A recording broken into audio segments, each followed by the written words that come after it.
Thank you for tuning in to the Hallmark Holiday Movie Marathon. Had to be Tori Spelling's finest hour. Dad, where are you? The living room.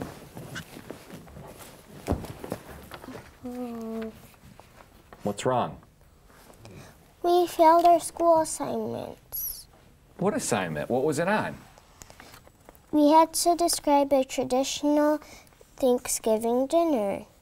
How could you fail that? I don't know. Jelly beans, pretzel sticks, buttered toast, popcorn, ice cream sundae. That's 100% right. How could they mark that wrong? Has to be Common Core. Charlie Brown Thanksgiving Special is one of my favorites because I'm a huge fan of Peanuts and Charlie Brown and Snoopy. And I've been watching this every year since I was your age. And now we watch it as a family. So we're going to do sort of a retro review because Thanksgiving's coming up. Okay, so Colton, do you like Charlie Brown Thanksgiving? Yes. How come? Because they make a messed up Thanksgiving dinner. Right, when Snoopy prepares the dinner, it's not a turkey and everything. He makes the other stuff. He makes the jelly beans and the buttered toast. And the shake. Right, and you think that's pretty cool?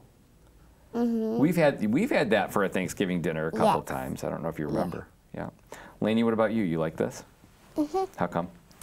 Because one, the dinner, right?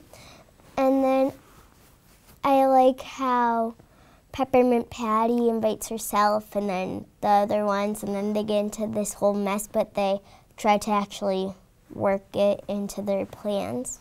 Right, so Peppermint Patty invites herself to Charlie Brown's house for a special Thanksgiving dinner. And then Never Marcy bothers comes to ask him if that's okay. She just invites herself. Then she invites Marcy, and then she invites Franklin, and they all show up for dinner. But the problem is, Charlie Brown and Sally and their parents are supposed to go to Charlie Brown's grandmother's house for Thanksgiving dinner, so they're not even going to be home. So they scramble at the last minute, and they get Snoopy. Linus works it out, gets Snoopy to help them make a special dinner so they can eat dinner at Charlie Brown's house before they go to Grandma's house.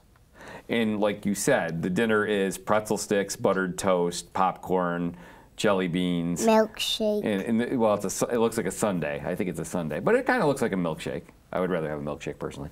And what happens so Peppermint Patty, Marcy, and Franklin show up, and they sit down to eat, and what happens? Peppermint Patty says, well, what kind of dinner is this? Right, because it's not a traditional Thanksgiving dinner. She wants what? What does she want? A turkey, pumpkin pie. Exactly. All of And so she kind of makes Charlie Brown feel pretty bad. And he goes away feeling, he feels bad. He feels bad like he let everybody down. And then Marcy tells Peppermint Patty, well, did he invite you or did you invite yourself? And she sort of makes Peppermint Patty realize, it wasn't Charlie Brown's fault. And then, and this is a little part of the show that I disagree with. Peppermint Patty, I guess it's in her character to do this, but she makes Marcy go and work it out for her with Charlie Brown. Instead of going to Charlie Brown herself and saying she's sorry, she makes Marcy do that. And Marcy goes, and then it all works out in the end because they wind up going to Charlie Brown's grandma's, and she invites all the kids. And then they sing, over the river and through the woods, to grandmother's house we go. Right, when they're in the back. And then Charlie Brown is like, there's only one problem with that song. My grandma lives in a condominium. Right, at which point you guys always ask me what a condominium is, which is kind of funny. That station wagon, too, is interesting because it's got that seat in the back. I don't know if you've ever seen one of those. It's a big station wagon, and there used to be a flip seat in the back, and you'd face the other way. And Grandpa Perry used to have one of those. And so I used to climb over. Back then, you didn't have to wear a seatbelt like you guys do or sit in a car seat. So I used to go in the back, and I would flip that open and watch, where we'd been. And you could play games back there and everything. It was kind of cool. So there's this actually another seat in that car in the cartoon that goes to the side. I've never seen one of those, but in any case. Okay, so who's your favorite character in this episode, Colton? Charlie Brown and Snoopy. And Snoopy. And Woodstock. In Woodstock. And actually, I know you're a huge Woodstock fan. And, you know, did you go to Woodstock? Were you there in the mud with Jimi Hendrix? No? Doesn't work? Doesn't ring a bell? Anyway, I know you're a huge Woodstock fan, and this actually has a big segment with Snoopy and Woodstock. There's a couple of them. One is when they go out and get the table and set up the ping pong table as the dinner table. And then the other one is when they're getting into the pilgrim outfits, and Woodstock doesn't want to get in the pilgrim outfit. And Snoopy sort of forces them, which is another. I'm not sure why they're friends, because Snoopy's kind of mean to Woodstock a lot, and then Woodstock isn't really helpful to Snoopy, so it's kind of interesting. But do you have a favorite part of that? Is there a favorite part in there that you like? You just explained it. Which one? When they're dressing up as the pilgrims, or when they're setting up the pinball? When they're doing the ping pong table and he's wrestling with the lounge chair. That's fun. What about you, Lane? You got a favorite character or favorite part? I think Charlie Brown is actually my favorite character in this one because he's like wishy-washy and stuff like that, as Sally says.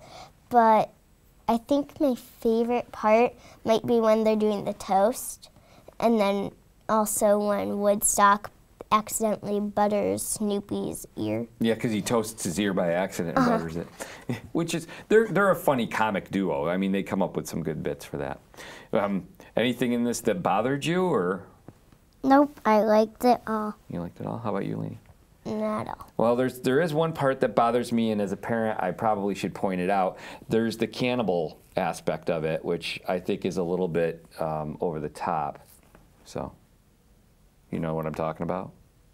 There's the part at the end where, and it's ironic because Snoopy makes this meal, and it's not really a turkey dinner. And then Snoopy and Woodstock, after the kids leave for Grandma's house, Snoopy and Woodstock go to Snoopy's doghouse, and out comes a traditional Thanksgiving meal. And so they slice up the turkey, and then Woodstock starts eating the turkey. That's cannibalistic in my book. He's a bird. He's eating a bird. That's not okay. Really? Nothing? Got nothing? Should we go?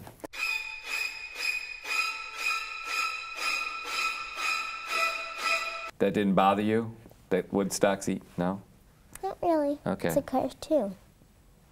It bothered me. I still have nightmares. Well, anyway. Yummy or crummy for you, Colton? Yummy. Lainey? Yummy. And yummy for me. So obviously I'm a huge fan, and I've been watching this forever. So, but the cannibal part does bother me.